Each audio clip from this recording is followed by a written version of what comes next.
Hello everyone, welcome to the daily current affair series of triple A bright academy. आज इस series को हम continue करने वाले हैं with the current affairs of 11th March. First question देख लेते हैं हमारे पास क्या है। विच स्टेट गवर्नमेंट अनाउंस्ड मुख्यमंत्री चा श्रमिक कल्याण प्रकल्प for T workers. T workers के लिए किसी स्टेट ने एक स्कीम लॉन्च की गई है जिसका नाम है मुख्यमंत्री चा श्रमिक कल्याण प्रकल्प। तो एक किस स्टेट ने लॉन्च की है? त्रिपुरा ने। ठीक है, त्रिपुरा ने इसको लॉन्च किया है। इसकी टोटल कॉस्ट कितनी है? 85 करोड़ रुपीस। साथ में इस स्कीम पे बेसिक फोकस दिया जाएगा housing, ration and financial support provide करवाने के लिए to the tea garden workers. Tea garden workers को ना एक अच्छी लिविंग फैसिलिटी देने के लिए ये स्कीम इंट्रोड्यूस की है। और इस स्कीम में हम पीएम आवास योजना के अंडर इन टी वर्कर्स को लेके आने वाले हैं। तो पीएम आवास योजना जो है वो 1 जून 2015 में लॉन्च हुई थी। ठीक है, 1 जून 2015 को ये लॉन्च हुई थी। पीएम नरेंद्र मोदी ने ही इसको इंट्रोड्यूस किया था।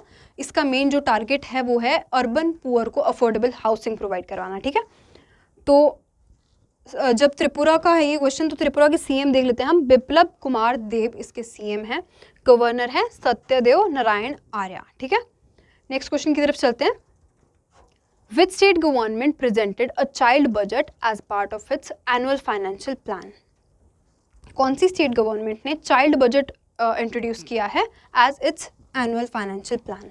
तो वो किया है मध्य प्रदेश की गवर्नमेंट ने। ठीक है, अब इस क्वेश्चन में हमने कुछ ऐसे पॉइंट्स लिए हैं जो आपके पुराने क्वेश्चंस को भी रिवाइज करेंगे। राजस्थान और छत्तीसगढ़ की गवर्नमेंट ने ओल्ड पेंशन स्कीम को री इंट्रोड्यूस किया है। ठीक है, वो राजस्थान और छत्तीसगढ़ की गवर्नमेंट ने किया है अपने बजट के साथ ही साथ हिमाचल प्रदेश की गवर्नमेंट ने अपने बजट में ये कहा है कि हम लता मंगेशकर महाविद्यालय बनाने जा रहे हैं। कहाँ बनाने जा रहे हैं अभी वो प्लेस डिसाइड नहीं हुई है, बट हिमाचल प्रदेश ने अपने बजट के साथ ये एक अलग चीज़ इंट्रोड्यूस की है। तो ये भी हमारे एग्जाम पॉइंट ऑफ व्यू से इंपॉर्टेंट बनती है। अब हम इस क्वेश्चन से रिगार्डिंग देख लेते हैं। चाइल्ड बजट जो है ना, उसमें इंक्लूड किया जाएगा एक लाडली लक्ष्मी नाम की स्कीम को भी, जो बेसिकली आपकी गर्ल चाइल्ड की हायर एजुकेशन पे फोकस करेगी। ठीक है, ये जो बजट था, ये आपका मध्य प्रदेश का जो बजट था, ये finance minister of MP Jagdish Devda के द्वारा प्रेजेंट किया गया। Finance minister of MP Jagdish Devda ने इसको प्रेजेंट किया। टोटल अमाउंट इसका था बजट का 2,79,237 करोड़ रुपीस। और इसमें बेसिकली फोकस किया गया है चाइल्ड वेलफेयर पे, एजुकेशन पे, इंफ्रास्ट्रक्चर पे और हेल्थ सेक्टर पे, जो बेसिक हमेशा रहते हैं हमारे पॉइंट ऑफ फोकस। ठीक है, सीएम कौन है मध्य प्रदेश के? शिवराज सिंह चौहान। गवर्नर वहाँ के हैं मंगू भाई पटेल और कैपिटल है भोपाल। ठीक है, नेक्स्ट क्वेश्चन की तरफ चलते हैं। Who became the 23rd women grand master of India? Following में से 23rd वुमेन ग्रैंड मास्टर कौन बनी है इंडिया की? तो वो बनी है प्रियंका नूतकी। प्रियंका नूतकी बनी है 23rd women grand master of India. अब ग्रैंड मास्टर जो टाइटल है वो कौन सी गेम से रिलेटेड है? चेस से रिलेटेड है ग्रैंड मास्टर। अब क्वेश्चन बनता है कि फर्स्ट वुमेन ग्रैंड मास्टर कौन थी? तो वो थी एस विजय लक्ष्मी। उसके बाद कोनेरू हम्पी जो है आपकी यंगेस्ट वुमेन ग्रैंड मास्टर थी। Divya Deshmukh 22nd women grand master थी, मतलब इनसे पहले दिव्या देशमुख के पास ये टाइटल था। अब जो लेटेस्ट वुमेन ग्रैंड मास्टर हैं 23rd, वो हैं प्रियंका नूतकी। अब प्रियंका नूतकी से रिलेटेड हम थोड़े से पॉइंट्स देख लेते हैं। She is 19 year old and ये कहाँ से बिलोंग करती हैं? विजयवाड़ा, आंध्र प्रदेश से। ठीक है, कौन सी वाली गेम में इन्होंने ये जीता है? 47th national women chess championship 2022 में इन्होंने ये जीता है टाइटल। नेक्स्ट क्वेश्चन हमारे पास है। D2H signed which of the following Indian cricketer as its brand ambassador? D2H जो डायरेक्ट टू होम सर्विस है, उसने अपना ब्रांड एम्बेसडर फॉलोइंग में से किस क्रिकेटर को चूज़ किया है?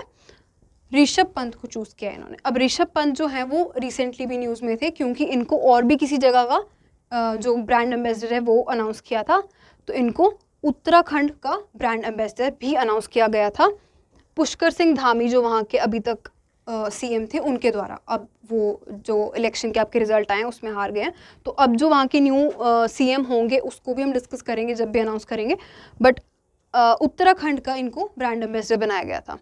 तो नेक्स्ट क्वेश्चन की तरफ चलते हैं। Who has been appointed as the new president of South Korea? South Korea का न्यू प्रेसिडेंट किसको बनाया गया है? यून सुक योल को बनाया गया है। ठीक है, इन्होंने मून जे इनको रिप्लेस किया है। मून जे इन इससे पहले प्रेसिडेंट थे साउथ कोरिया के, but now the president is Yoon Suk Yol. और पीएम कौन है वहाँ के? किम बू क्यूम जो है वहाँ के पीएम है, ठीक है। साउथ कोरिया की कैपिटल देख लेते हैं, वो भी इंपॉर्टेंट है। सियोल साउथ कोरिया की कैपिटल है और वहाँ की करेंसी क्या है? साउथ कोरियन वॉन, ठीक है। साउथ कोरियन वॉन वहाँ की करेंसी है। अब इस क्वेश्चन से रिलेटेड ना एक और पॉइंट बनता है कि साउथ कोरिया और नॉर्थ कोरिया को डिवाइड करती है जो लाइन या जो वहाँ का बॉर्डर है, उसका क्या नाम है? उसका नाम है 38th पैरेलल लाइन। ये साउथ कोरिया और नॉर्थ कोरिया को जो डिवाइड करती है लाइन, उसका नाम है, ठीक है। नेक्स्ट क्वेश्चन की तरफ चलते हैं। Bank of Baroda financial solutions limited partners with credit AI to launch co branded credit card for, इनमें से किसके लिए? बैंक ऑफ बड़ौदा की एक सब्सिडरी है bank of Baroda financial solutions limited, उन्होंने क्रेडिट एआई के साथ पार्टनर किया है ताकि वो एक को ब्रांडेड क्रेडिट कार्ड प्रोड्यूस कर सकें। तो वो किया है फार्मर्स के लिए, ठीक है। फार्मर्स के लिए ये क्रेडिट कार्ड लॉन्च किया गया है। क्रेडिट एआई जो फिनटेक है वो सिंगापुर एंड बैंगलोर बेस्ड एक farmer digitization credit scoring company है, ठीक है। ये जो है कॉन्टैक्टलेस को ब्रांडेड क्रेडिट कार्ड रहेगा जिसका नाम है उन्नति। उन्नति नाम है इसका। और जो बैंक ऑफ बड़ौदा की ये सब्सिडरी है ये इस्टेब्लिश हुई थी 1994 में। एमडी एंड सीईओ कौन है इसके? शैलेंद्र सिंह। नेक्स्ट क्वेश्चन की तरफ चलते हैं। RBI announced which institution to be regulated as All India Financial Institution under RBI Act 1934। RBI ने अपने RBI Act 1934 के अंडर फॉलोइंग में से कौन सी इंस्टीट्यूशन को ऑल इंडिया फाइनेंशियल इंस्टीट्यूशन का दर्जा दे दिया है? तो वो दिया है national bank for financing infrastructure and development और NBFID को, ठीक है। इससे पहले एग्जिम, NHB, सिडबी और नाबार्ड ये already all India financial institution declare की जा चुकी हैं, ठीक है। नेक्स्ट क्वेश्चन हमारे पास है, India ranks second for global investment in digital shopping in 2021, which country has topped the list. तो एक लिस्ट आई है जिसमें इंडिया ने ग्लोबल इन्वेस्टमेंट में ना डिजिटल शॉपिंग में जो भी ग्लोबल इन्वेस्टमेंट की है उसमें सेकंड नंबर पे इंडिया आया है। तो हमसे लिस्ट में पूछा गया है कि टॉप किसने किया है, टॉप कौन कर रहा है इस लिस्ट में? तो टॉप कर रहा है USA, ठीक है। USA इसको टॉप कर रहा है। सेकंड में इसमें इंडिया है, फर्स्ट पे USA है, सेकंड पे इंडिया है, थर्ड में इसमें चाइना है और फोर्थ में UK है, ठीक है। और सिटीज़ के केस में अगर देखा जाए तो बेंगलुरु ने ग्लोबली टॉप किया है इस लिस्ट में। बेंगलुरु ने ग्लोबली टॉप किया है। सेकंड ग्लोबली इसमें न्यूयॉर्क सिटी है और थर्ड है सैन फ्रांसिस्को, ठीक है। रिपोर्ट प्रेजेंट किसने की है? लंडन एंड पार्टनर्स ने। ये एक कंपनी है, इसने ये रिपोर्ट को प्रोड्यूस किया है और प्रेजेंट किया है। हेडक्वार्टर्स कहाँ है इसके? लंदन में। लंदन एंड पार्टनर्स के हेडक्वार्टर्स लंदन UK में है और CEO हैं इसके लॉरा सिट्रन। लॉरा सिट्रन इसके CEO हैं। नेक्स्ट क्वेश्चन देख लेते हैं। According to Mercom India report, India adds how much gigawatt rooftop solar capacity in 2021। अब मरकॉम इंडिया एक हमारे पास कंपनी है जिसने एक रिपोर्ट प्रोड्यूस की गई है जिसमें लिखा गया है कि रूफटॉप सोलर कैपेसिटी में 2021 में इंडिया ने ना अब तक का हाईएस्ट एवर प्रोड्यूस किया है, हाईएस्ट एवर ऐड किया है कितना? 1.7 gigawatts energy rooftop solar capacity में इंडिया ने ऐड की है।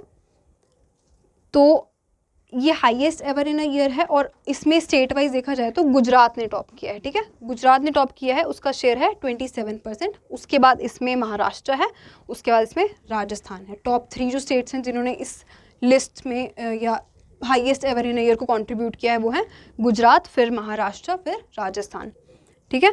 मरकॉम इंडिया के CEO कौन है? राज प्रभु।